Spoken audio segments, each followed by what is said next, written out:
Good evening, folks. Your town council would like to welcome you to the regular town council meeting of Tuesday, December 1st, 2020. Call the meeting to order at 6:30 p.m. We would ask you all rise and join us in the Pledge of Allegiance. I pledge allegiance to the flag of the United States of America and to the republic for which it stands, one nation, under God, indivisible, with liberty and justice for all.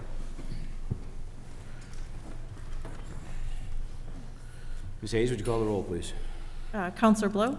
Here. Councillor Kelly? Here. Councillor Reed? Here. Vice Chair Tusignan? I'm here. Chair O'Neill? Here. Thank you very much. Two acknowledgements this evening. I have a couple. Please, Ms. Well, Reed. first of all, our tree is up in the square and the beginning of the holiday season. We hope everyone enjoys it and comes downtown to see the tree.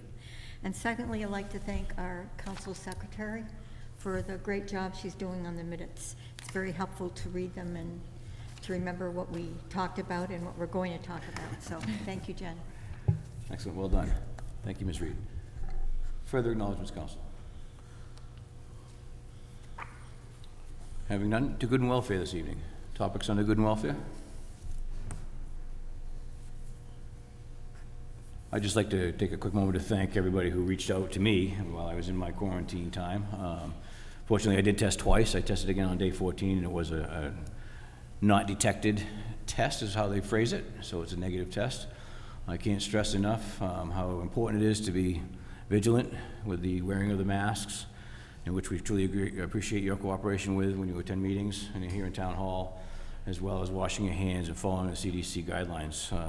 Unfortunately, I didn't test positive, but with a number of rising cases, folks, please be careful, especially as the holidays are approaching. So I wish you all the best with that, and I want to just thank you for all who reached out to me. It's you don't know what to do sometimes. You can't even get to the grocery store, so it's little things like that make a huge impact. So please be careful, and we thank you again for reaching out.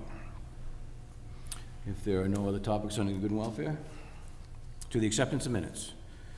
To accept the regular town council meeting minutes from October 20th and November 17th, 2020, and to accept the special town council meeting minutes and inaugural meeting minutes from November 16th, 2020. So moved. Second. Thank you, council. Motion has been made and second. If there's no further discussion and none opposed, motion will carry 5-0. On our agenda this evening, folks, we had a couple of presentations. We had one from the OOB CFC Resource Guide Team, which is a Certificates of Excellence presentation, and we also had one from Maine Water. The president from Maine Water was going to come in and give us a brief presentation as to why and what's going on with the upgrades to the new facility in Biddeford. Both have chosen to cancel this evening due to the COVID situation. So we look forward to hearing from both of them in the near future. To the public hearings for business licenses and approval. Taylor Roberge, 21012034, 39 Smithwheel Road, Unit 34, 1 year-round rental. We'll open the public hearing at 6:34. Comments from members of the public? Comments from council? So moved. Second. Thank you, council. Motion has been made in second.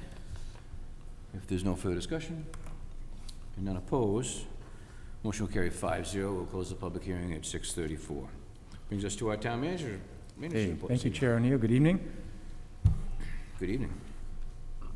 So, the town and the Maine Department of Transportation have jointly funded a study of traffic options at the five-way intersection where Saco Avenue meets Ocean Park Road.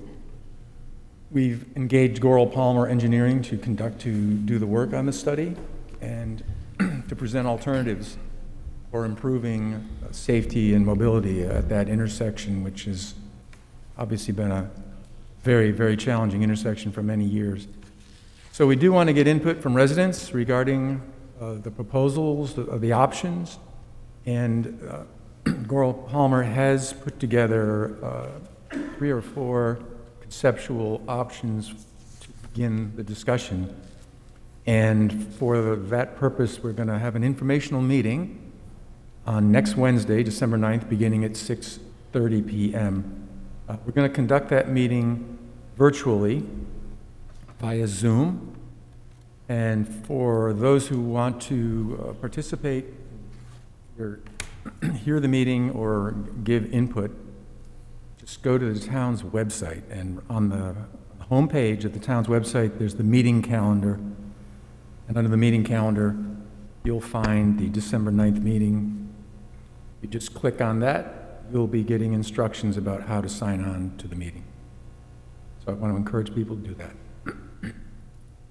And as Councilor Reed mentioned, the tree downtown did go up today, as a matter of fact, and Councilor Signet and I were just discussing that we were very relieved that we didn't actually put the tree up yesterday when we had the 60, 70 mile an hour gusts.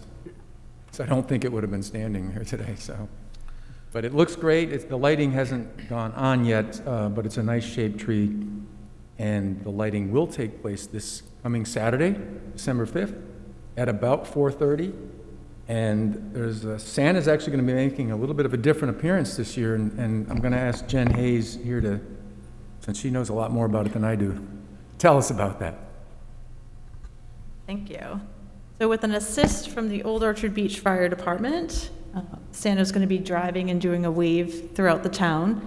The published route right now is Old Orchard Beach High School, Jameson and LaRanger Schools, Red Door Market and Deli, the local eatery and tap, Walgreens, Sacro, Biddeford Savings, Landry's Shop and Save, and then Santa will be heading down Old Orchard Beach Road into the square to help with the tree lighting that'll start approximately at 4:30. It's a virtual event. You'll be able to watch it on Facebook through the Old Orchard Beach Chamber Facebook page.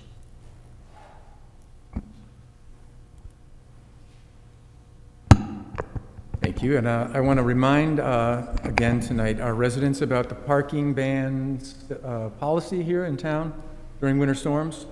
So if there's a weather event that is being expected, please pay attention to the outlets that we will be using to publicize when we have a parking ban.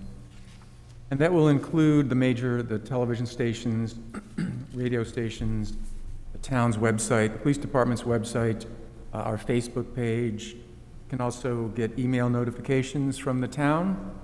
So for that, you can go to the town's website, click on subscribe to the news button, and that will register for those alerts. When there is a parking ban, off-street parking is available at 3 locations. One is Memorial Park, second is Milliken Street parking lot, and the third is the Ocean Park Square. And then lastly, I'm going to turn over the rest of my time here to our finance director, Diana Asanza. I've asked Diana if she would make an updated budget report to the council regarding the FY21 budget year to date.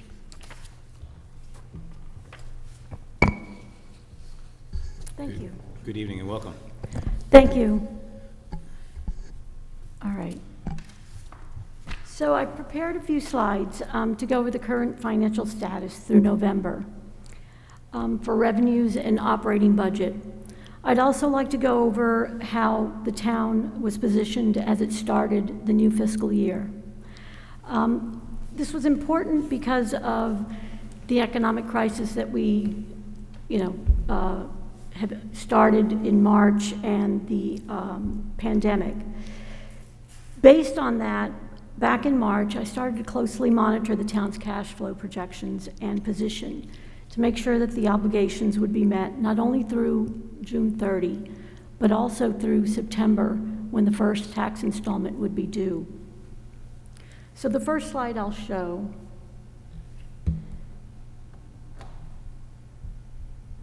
is just some data on the property tax. I might take this off. You might be able to hear me a little bit better. Property tax collection data over the last couple of years. Now, the top grid is fiscal year 19, 20, and 21. That's the 51% for the first installment for FY19 tax year, 52% for fiscal year 20, and 53% for fiscal year 21. So based on that, you know, we are comparable year to year. The collection rates we are in a good position. So when you look at FY 20 and 19 through March, it was a very good, I mean, luckily, when the pandemic hit, the March installment had already been due and paid. So again, the town's position was exactly where we were the year before.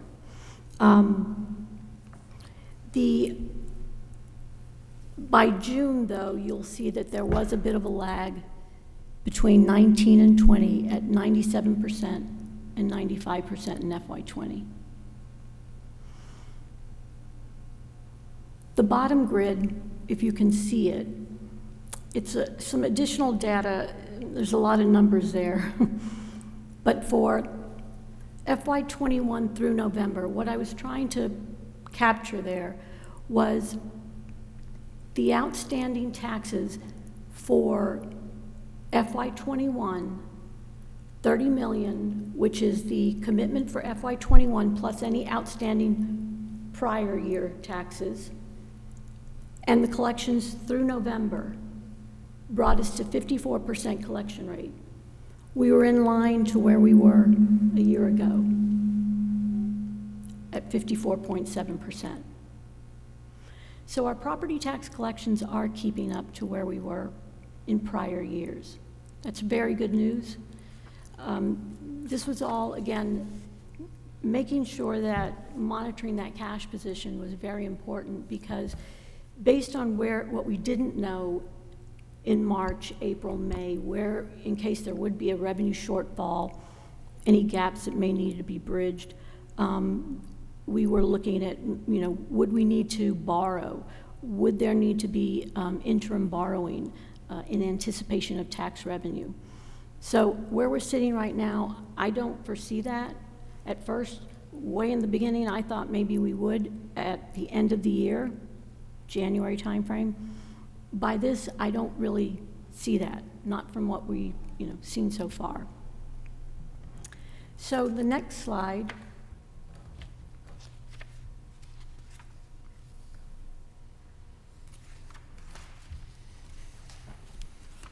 is just the non-property tax collections through FY 20.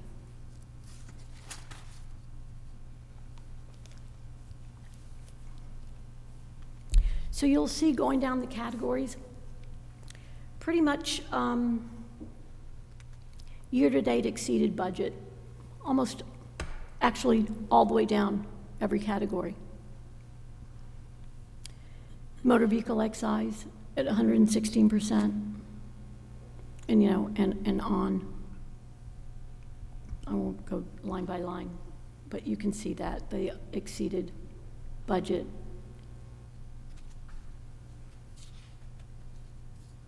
Bottom line, they exceeded budget by 125% over FY19. There was an increase of about $968,000 over budget in revenue, which is a very good sign.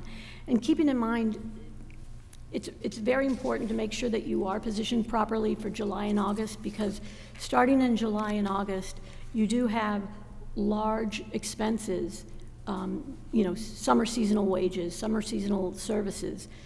We also have our county tax assessment that's all paid July and August, debt service prior to that September tax bill due date. So it is important to make sure that you are positioned well into the new fiscal year prior to that September tax due date. If I could just insert one thing. Sure.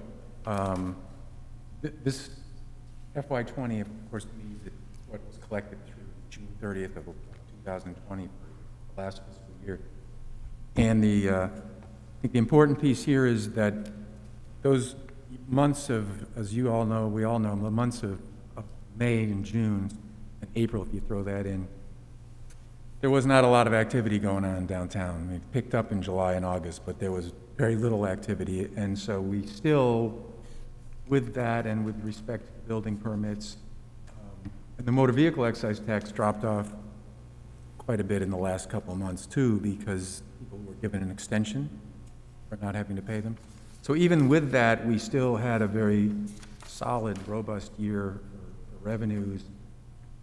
Parking meters, for example, we got very little in May and June for parking meters this year, but our collections still were over the budgeted amount by $14,000. So it positioned us pretty well. The result positioned us well for going into this fiscal year and added some to our fund balance, too, which is helpful for us looking into FY22.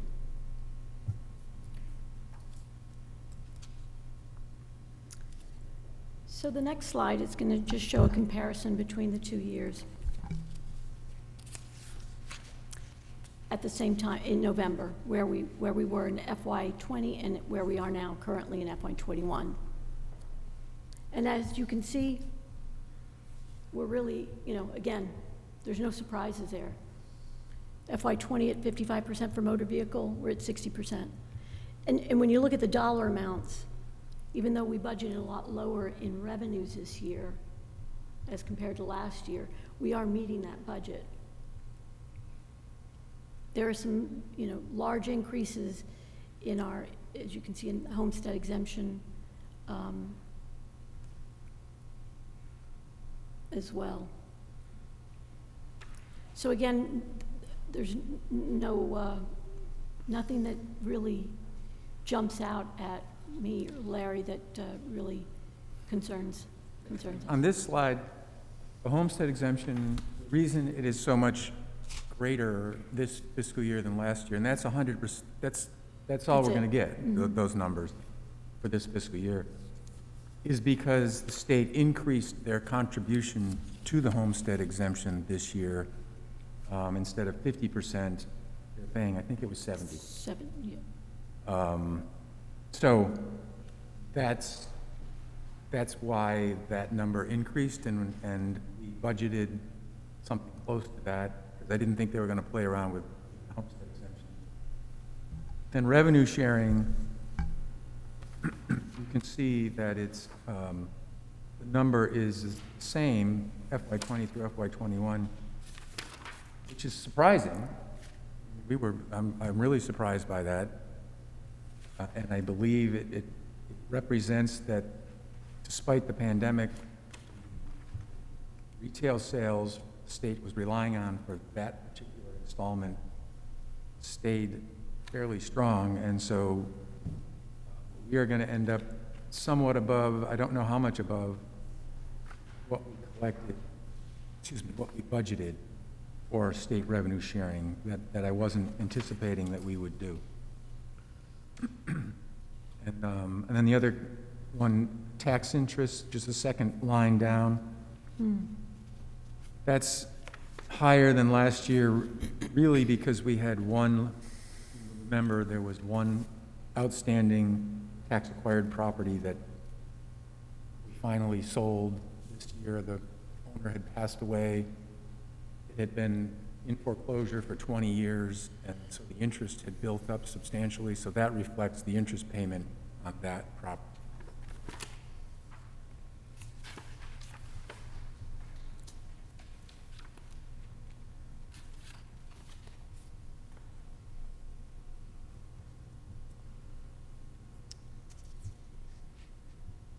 And then on this screen, it just continues on.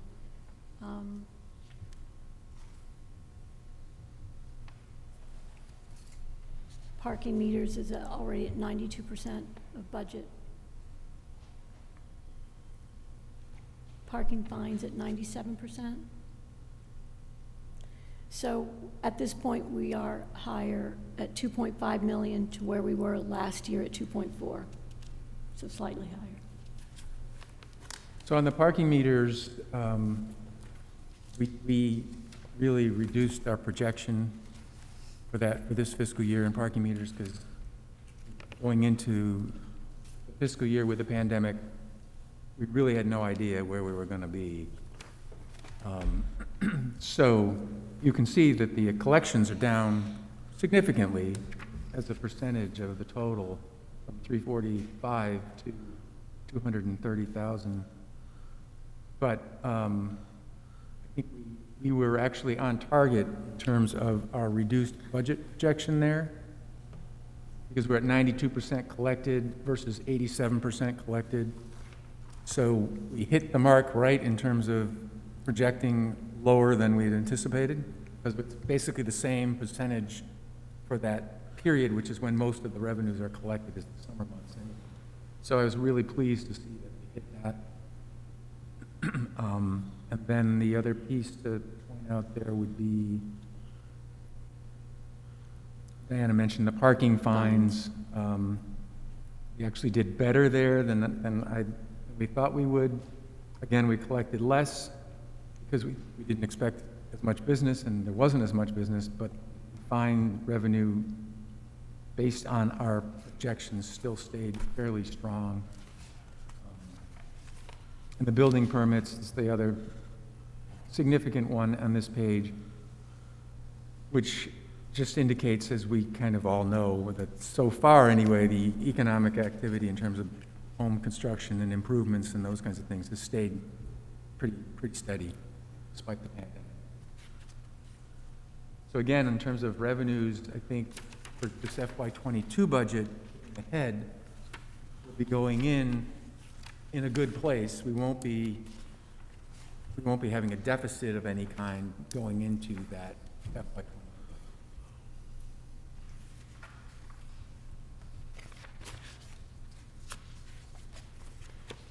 And this next slide is going over the operating budgets through November of 2020. There are just there are a couple of departments that are just higher than where they should be 5 months into the year at 42%, which is a norm. A couple of them, there were some retirement payouts, and the town council expense budget, the audit expense usually hits right at this time of year, so it's usually at the beginning of the fiscal year. That's why it's a little bit higher.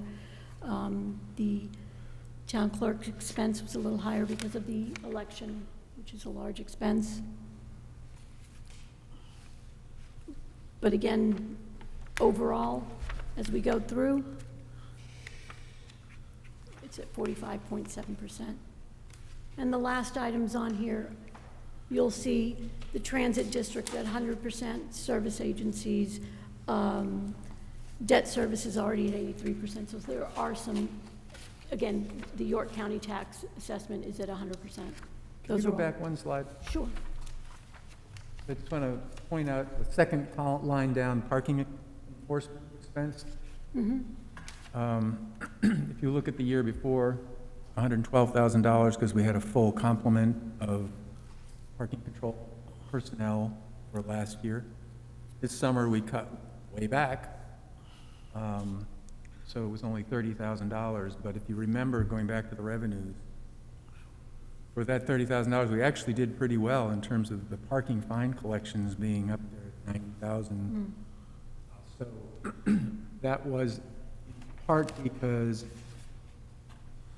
the chief had the summer reserve officers paying attention to parking tickets as well as the parking control staff. So that's something we can talk about in the budget process this year, is that what they think about that going forward.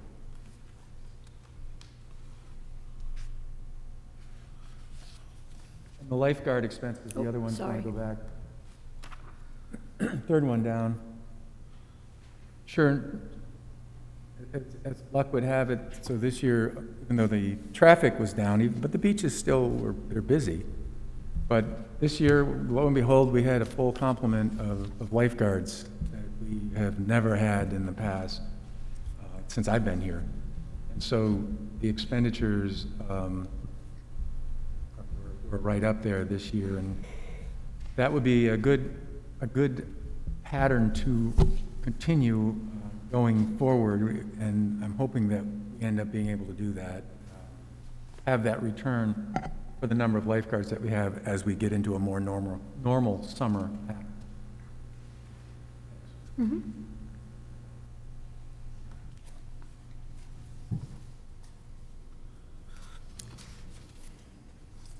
And the last slide, I just wanted to go over the fund balance in FY 18-19. So we had a big jump in 19 to 8.2 million.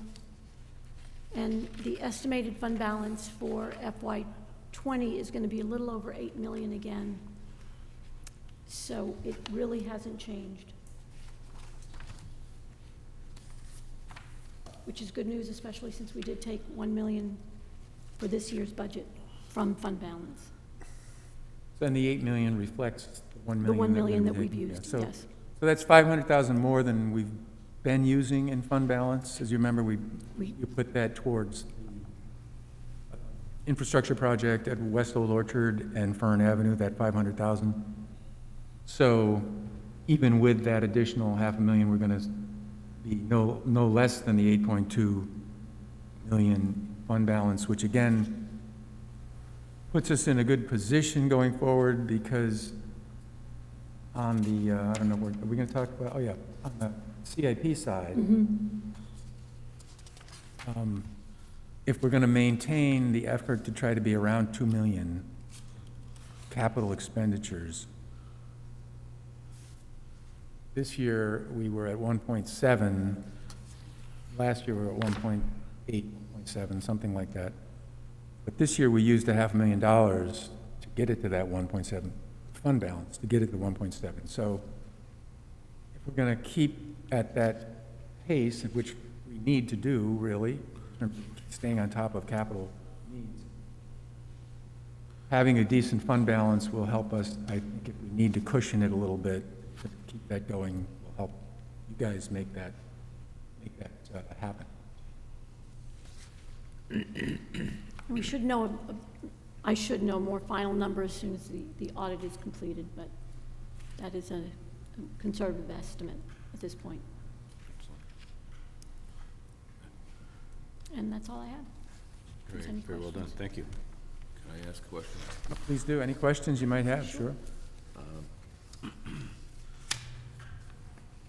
On the third sheet, Larry, tax interest, we budgeted 120, 142, 519, which is $22,000 increase on the Yep. positive for us. And then if we go to page 5, tax interest shows up again, non-property tax revenue, with about $50,000 more revenue in it. And I'm just wondering what we're doing, what makes up that money? What is tax interest, and how come we're doing so well with tax interest? Delinquent taxes are being Okay. paid. Okay. That's all I need to hear. Thank you.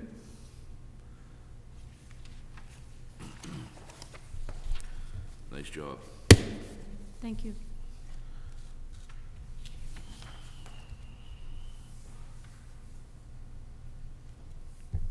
Anything else? I think that's it. Under your report, very well, Nope, very thank well you. done. Diane, thank you very much. It's good information, Thank and you. well done. Thank you for that. Thank you. Very good, very good. Brings us to new business this evening, item number 7328, discussion with action. Council to communicate to town manager guidance regarding the FY '22 municipal budget.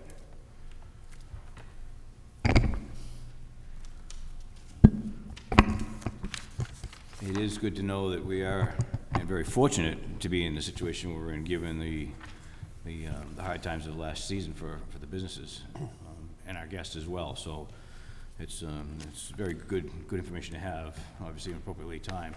We're required by charter to give the town manager direction as a council, first meeting in December, so this is why we're bringing this forward this evening. I know we've had some preliminary discussion informally amongst ourselves, but are there comments from council as to what their thoughts might be? Or? Through the chair. ahead, So what I'd like to see is a zero increase on that, knowing that the added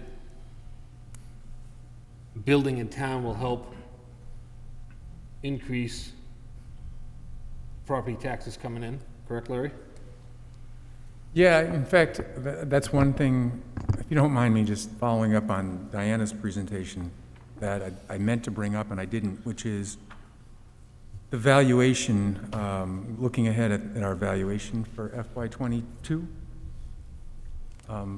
This year, FY '21, we're at 1.8 billion or something like 1.8 billion. 1.8 billion in valuation. Specifically, the assessor did not, in FY '21, the year we're in, did not increase, make adjustments to most properties' valuations based on market position. So for example, if a $350,000 house, because of the accelerated real estate market that we've been in for a year and a half now, is now worth $400,000. Assessor didn't make any changes to that last year because of the pandemic and the uncertainty around where things were going to be going. Surprisingly, to me anyway, as we all know, selling prices of housing just keeps going up and up and up and up. And so what we're going to be faced with in FY '22 is how much to, if any, to make adjustments on property values in certain types of housing in certain areas, so that we don't start sliding back from 100%, we're actually at 90 now, or 89 or something like that, down into the 80s again. So, to answer your question, Councilor Blow, if there will be some growth in valuation, just taking into account new builds and and renovations, added value that people are making investments in their homes, that the assessor picks up. So there will be probably $12 to $13 million in new value like that would come through. It's averaged around 16 or 17, hard to say for next year. And that generates, bad math on my part right now, but say $150,000 in taxes or something like that. Might be a little more. So that would be additional tax revenue. There will be additional tax revenue from growth in valuation. And then potentially, if there are increases by the assessor to property values because of market sales, that would also increase our valuation and generate more tax revenue. So my thought is if you take both of those into consideration, leaving the mill rate at the same shouldn't be all that hard. My concern is the businesses took a heavy hit. There's still a lot of families that are unemployed. And I think that it would be prudent to try to keep things flat on the mill rate, knowing that there will be an increase on valuation as well as new home construction. So that's where I'm at. Very good, thank you. Additional comments? Through the chair. Councilor Kelly? Yeah, I feel the same. If we could try to hold that at zero, for those same reasons, that I think that would be a plus at the end for us. I concur. You concur with that? 0%? Okay, Mike? I'm just gonna tell Larry to do the best he can, I guess, at this point. We had no increase last year.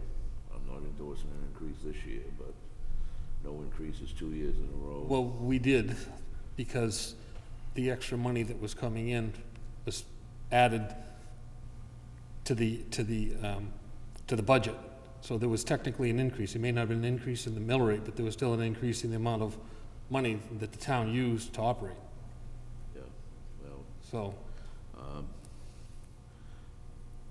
listen, I echo what everybody else echoes, but at the same time, Larry has a job to do, and, tall order at that. And I think we're real comfortable right now. I'm not saying that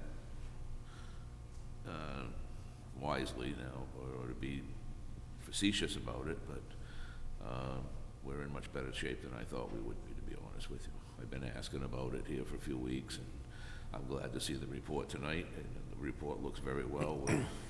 We're well on target with where we need to be, and exceptionally well, I think, in the times that we're in, to be real honest with you, because these numbers could be a lot more negative than they are. Based on the summer we had, we still did very well with parking and the things that generate revenue for us, still did somehow quite well. But I echo, you know, what everybody else is saying. Very good, thank you. And obviously, Mr. Mead, we're very fortunate as a council to have the staff and the department heads that we have, who do their due diligence when presenting the budget to the manager and working along with the manager. So we can't applaud staff enough as a council for their efforts and recognizing, you know, the needs of the community, the needs of council, and how we try to comply to create a budget that is palatable for all of us, and just to survive without raising the taxes. And one thing we need to keep in mind is, Diana, a question I would have with that being said is, when will the first payment be due for the wastewater bond that was just passed? Will that be in next year's? Next year's budget. It will. So there's a possibility that just that in itself could cause an increase in tax. And how much is that payment? It would depend on, again, the cash flow and the timing of A the whole ballpark? project, yeah. Do you have a ballpark? God. I think, off the top of my head, I don't. I wouldn't even want to put a number out there. It's just something to keep in mind. It's a possibility. The But voters it is accepted gonna it, they passed it, so with that being said, we're gonna do our best, recognizing that impact already, that we're gonna try And to. I do, yeah, I just took note of the fund balance that was actually $2 million higher than it was in 18, and we spent 500,000, I think was the number that we used, correct, out of that? In '21, Yeah, $1 million. $1 million, excuse me, $500,000 more. So $1 million, and that fund balance is back to Stayed where the it was same. at when we took it out. So that's why I was curious as to how much the payment was on this bond. I mean, are we talking under $1 million, over $1 million? $500,000? It depends, because there wouldn't be, it would probably be interim borrowing that we would be doing to begin with, because it's going to be design and engineering costs first off. Correct, which was not that expensive of a cost, correct? Well, I don't think we're going to see much of an impact on the FY '22 budget. Correct, there well, could be that's- some, but not, it wouldn't be a lot. Very But little. we'll- It'll hit we'll in see FY it. '23. But the bulk, yes, the major part will start in '23, but we will see some next A little year. bit. Very good. And I think, in terms of keeping the mill rate stable, certainly on the municipal side, we can control that, what we're doing. We can't control it on the school side. But on the municipal side, so last year, to keep the mill rate stable, we did a lot of things. We certainly cut back on expenditures. Even with that, on a $17 million operating budget, we added $225,000 in expenditures for this fiscal year, the operating budget. Kind of held flat with the capital budget, but we had to reduce our non-property tax revenue other than the $500,000. So we reduced that by like $300,000, not counting the $500,000 fund balance. And then the other piece is, and this is the big one, that valuation growth in for last year, FY '21, was $28 million in valuation growth. And that's without, as I said, without making those adjustments on a lot of properties that had been. That may happen this year, though. So when that happens, Could potentially that's happen gonna this year. increase it. So it could, in order to get to that, I don't think you'll be seeing that level of growth. It could be more like, natural growth be more like 15 million or 16 million, something like that. Potentially, with appreciation in existing values, we would go up closer to that. Listen, you're on your way out. You've only got a few months left. I think that you can work very hard. We were easy on you the first 7 years.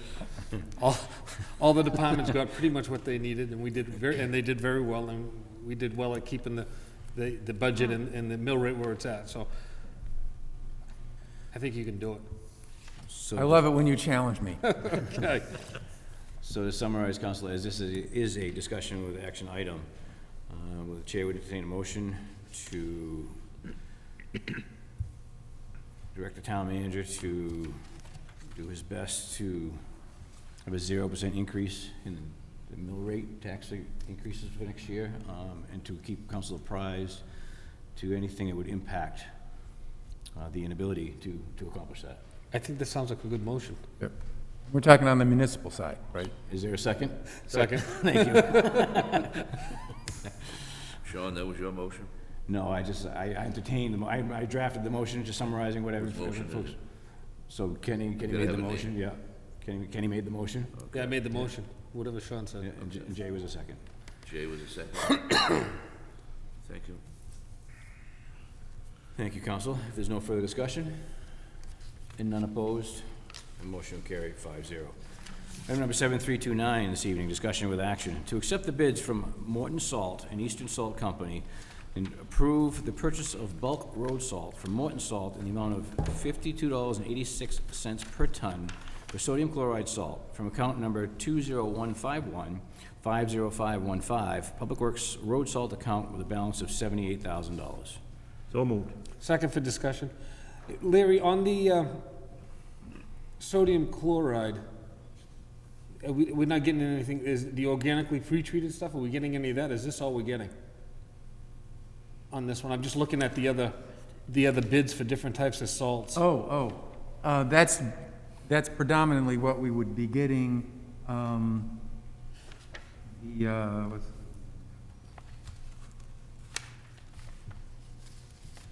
I mean, some Morton of it- salt some- is actually, And some of it's picked up and some of it's delivered, right? Right. So there's two different prices on that. right, Then the organic, typically, I'm not saying we wouldn't get any of the organically treated reduced freezing point performance, but as a rule, that's not what we're buying in large quantity. but I would assume that it looks like Morton's is less expensive on all of them anyways, the different types.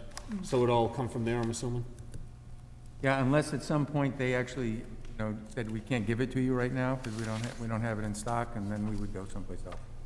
And you did say that, Then if you go on the next page, there's also some additional, where am I looking? there's no bids on There's all of none that, there, though. right. Yep. So, are they delivering it all, or you said we may pick some of it up?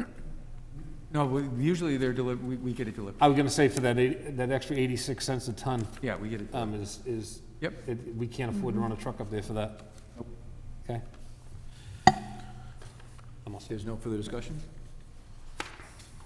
And none opposed? Motion will carry 5-0. Item number 7330, discussion with action. To convey for closed property identified as 55 Washington Avenue, parcel number 00312, 0007, 00013, to owners of record Patrick T. and Lori McMahon, for the total amount in outstanding 2018 and 2021 taxes, or through 2021 taxes, and accumulated interest due on the effective date of conveyance, estimated at $10,913 plus any legal costs. So moved. Second. Thank you, council. Motion has been made and second. If there's no further discussion, and none opposed, the motion will carry 5-0. Item number 7331, discussion with action to approve the special event permit application amendment for the Cora Shriners to hold a parade for their annual summer ceremonial to celebrate the Cora and pay special recognition to our veterans.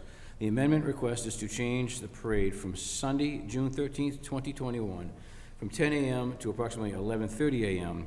to Friday, June 11th, from 6:15 p.m. to approximately 8:45 p.m. I'll make a motion to approve this, and thanks to them for a breath of fresh air. Thank you, Ms. Reed. Motion has been made. Is there a second? Who seconded that? I'm sorry, second was Yes, He did. Jay. Jay, thank you, yep. Jay? Motion has been made and second. If there's no further discussion, and none opposed, motion will carry 5-0.